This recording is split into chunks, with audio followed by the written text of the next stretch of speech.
안녕하십니까. 사주상담가 이기호입니다. 이기호 주요 강의, 오늘은 14번째 시간으로 괴상을 통한 계명의 이해가 되겠습니다. 64개를 보면 괴마다 이름이 있잖아요. 건괴, 곤괴 이런 식으로 이름이 있는데, 이 이름이 어떤 것을 의미를 하며 왜 이런 뜻을 갖고 있는지에 대해서 설명을 드리도록 하겠습니다. 그리고 64개나 되기 때문에 오늘 한 번에 다 할 수는 없고요. 오늘은 10개만 건개부터 입개까지 살펴보도록 하겠습니다. 첫 번째로 중천건입니다. 건이라는 글자가 있는데, 이 건개는 왜 이름이 건개고 무엇을 의미하는지 살펴보도록 하겠습니다.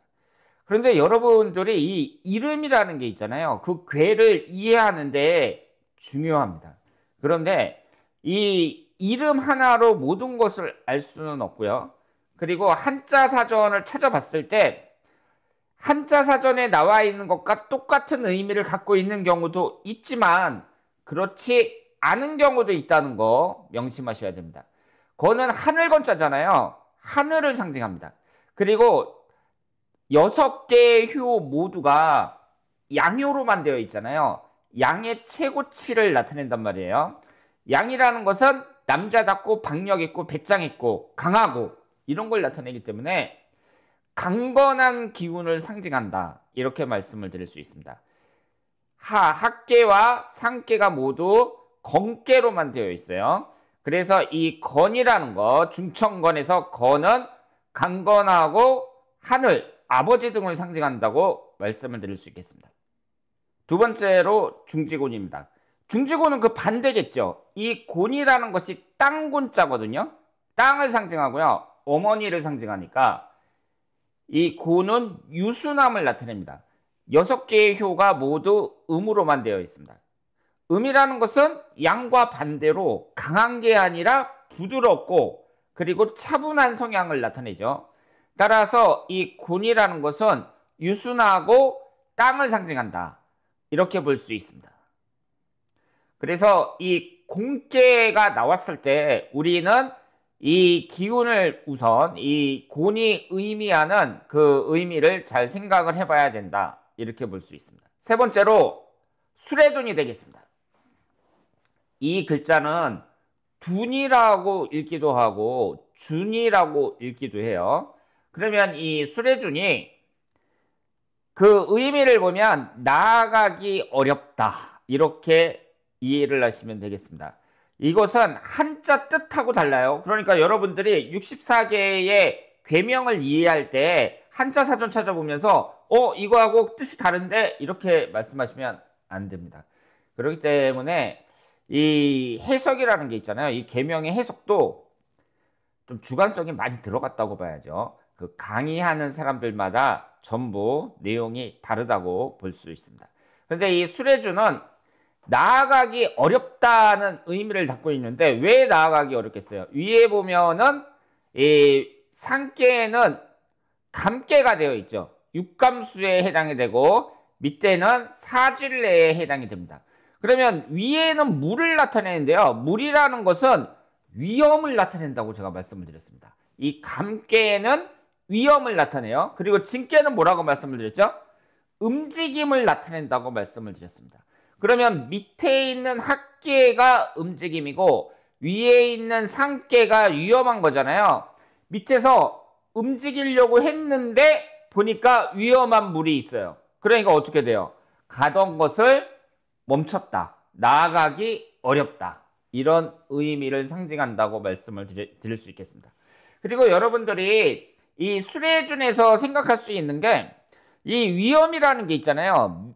상계 있잖아요. 상계. 그러니까 외부적인 위험, 뭐 이런 걸 나타낼 수 있겠죠. 내부적인 것보다는 외부적인 위험이다, 뭐 이런 식으로 해석을 할 수도 있습니다. 그래서 여러분들이 수레준 했을 때 이 준이 나아가기 어렵다, 이런 의미인데, 이 괴상을 보면서 왜 나아가기 어려운 것을 의미하느냐, 이렇게 봤을 때에는 바로 위에 감계가 있기 때문이에요. 감은 위험을 나타낸다고 말씀을 드렸습니다. 밑에는 움직임을 나타내는데 움직이려고 하니까 위험한 게 있어서 나아가기 어렵다. 이렇게 의미를 생각하시면 되겠습니다. 산수몽입니다. 산수몽은 이 몽자가 어리석다 혹은 어린아이를 상징합니다. 이 산수몽을 보면은요, 위에는 칠간산이죠. 그리고 밑에는 육감수입니다.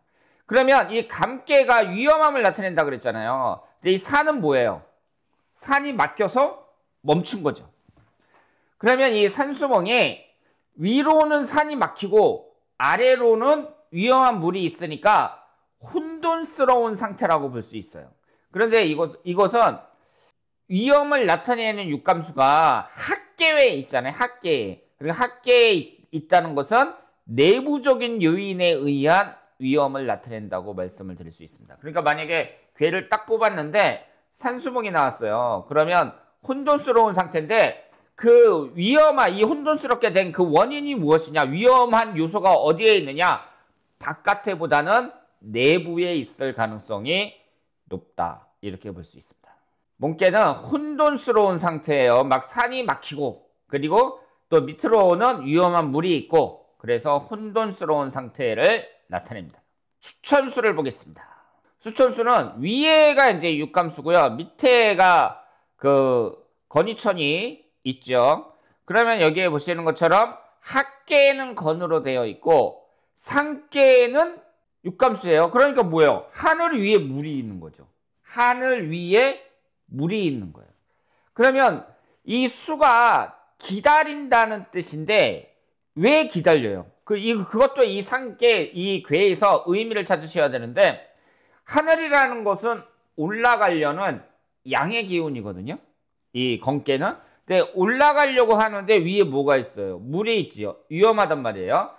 내가 올라가려고 하는데 위험한 것이 있으니까 좀 기다려라. 이렇게 해석을 할 수도 있고 아니면 하늘 위에 물이 있다는 건 그게 뭐예요? 구름이라고 볼 수 있죠. 구름.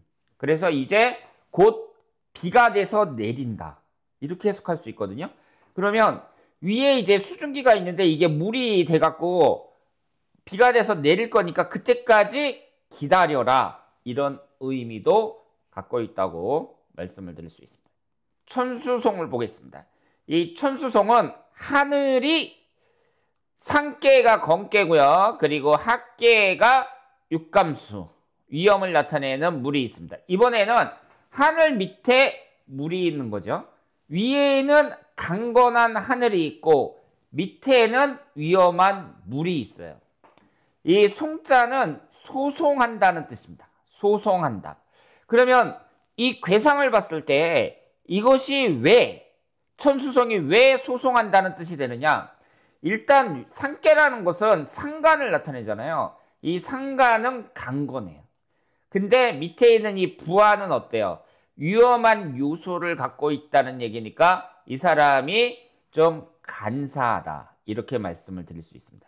그러면 서로 타협이 안 되는 거죠. 상간은 강건하고 밑에 있는 부하는 간사하니까 이 두 사람이 타협이 되는 게 아니고 서로 다툼이 일어나고 소송을 한다. 이렇게 해석을 할 수가 있습니다.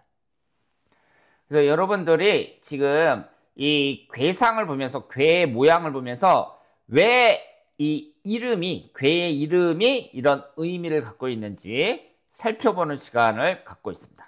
지수사를 보겠습니다. 이 지수사는 상계가 궁계죠. 그리고 학계가 육감수입니다. 위험을 나타내는 이 학계 육감수가 밑에 있어요.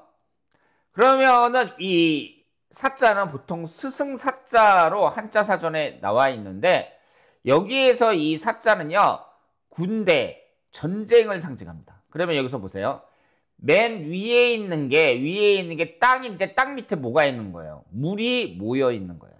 그러니까 땅 밑에 위험이 모여 있는 상황. 물이라는 건 위험을 상징한다고 했어요. 그러면 내가 땅 밑에 위험이 모여 있다. 위험한 상황이다. 이 얘기는 위험한 상황에 대비하기 위해서 사람들이 모여 있는 상황. 그래서 군대를 나타내기도 하고 전쟁을 상징하기도 합니다. 그러니까 이 위험한 상황을 땅이라는 어떤 테두리로 이렇게 덮고 있는 상황이다. 이렇게 볼 수 있고 이것이 전쟁을 상징하기도 한다. 이렇게 볼 수 있습니다. 그러니까 지수사라는 것도 괴를 딱 뽑았을 때 좋은 괴가 아니라고 볼 수 있겠습니다. 수지비를 보겠습니다. 수지비는 상괴가 육감수고요. 밑에 합괴가 곤이지입니다. 7번하고 바뀐 거죠. 근데 이 비라는 것은요. 비라는 것은 친해지고 화목하고 서로 돕는다는 뜻입니다. 그러면 여기서 잘 보세요. 여기에 오양이 있어요. 오양. 이게 양이 하나만 있어요. 이 하나가 일양과 오음이 서로 응함. 이렇게 이제 볼 수 있는데 지금 여기 보시면 지금 합계에서 중에 해당하는 것이 음요고요. 그리고 상계에서 중에 해당하는 것이 양효입니다. 그래서 이효와 오효가 서로 응하고 있죠. 그래서 여기에서 이제 보시면 이 밑에 이제 공기가 있는데 이게 땅을 나타내거든요. 땅 위에 물이 있는 거잖아요. 땅 위에 물이 있으니까 이 물하고 땅이 잘 섞이겠죠. 물이 땅으로 흡수될 테고요. 그리고 땅은 이 물을 품을 거란 말이에요. 따라서 땅 위의 물과 땅이 서로 도우며 화합한다. 이렇게 이해를 하시면 되겠습니다. 그래서 이 수지비는 6효 중에 5효가 음이고 양효는 하나만 있어요. 그런데 이 양효와 나머지 5개의 음효가 서로 잘 화합한다. 이렇게 이해를 하시면 되겠습니다. 풍천소축을 보도록 하겠습니다. 이 풍천소축 같은 경우는 또 반대죠. 양이 5개고 음이 하나입니다.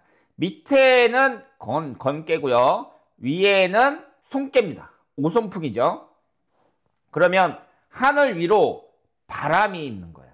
여기에서 소축이라는 것은 이 축이 가축을 나타내고 키운다. 소규모 사육, 약한 제지. 제가 이렇게 얘기를 했는데 딱 맞는 거, 사람을 못하도록 이제 제지를 하는데 막는 건데 강력하게 제지하는 게 아니라 부드럽게 제지한다.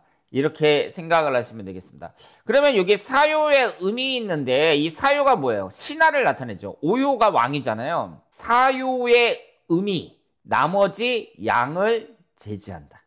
그래서 신하가 위에 있는 왕을 타이르고 그리고 밑에 있는 백성들을 제지하는 형태.